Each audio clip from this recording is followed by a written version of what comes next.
તાપમાનમાં ઘટાડો થશે। કોઈ ભાગમાં મહત્તમ તાપમાન લગભગ 30 ડિગ્રીથી નીચું તો કોઈ ભાગમાં મહત્તમ તાપમાન 73 ડિગ્રીથી નીચું રહેવાની શક્યતા રહેશે। એટલે 30 થી 37 ડિગ્રી સેલ્સિયસની લિમિટમાં મહત્તમ તાપમાન રહેશે।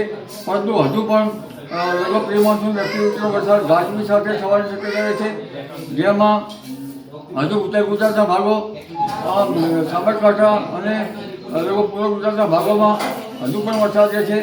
ઉત્તર સૌરાષ્ટ્રના ભાગમાં હજુ ભારે વરસાદ રહેવાની શક્યતા રહેશે। સૌરાષ્ટ્રના કેટલાક ભાગોમાં પણ હજુ ભારે વરસાદ થવાની શક્યતા રહેશે।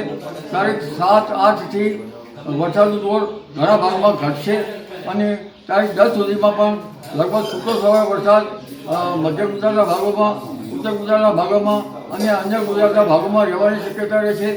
ત્યારબાદ વરસાદમાં ઘટાડો થશે, પરંતુ તારીખ 11થી 20માં લગભગ ભારે આંધી વંટોળનું પ્રમાણ વધશે અને આરબ કંટ્રીની લગભગ કાળી આંધીઓ ચડી આવશે અને વિન્ડ કટ જબરદસ્ત છે।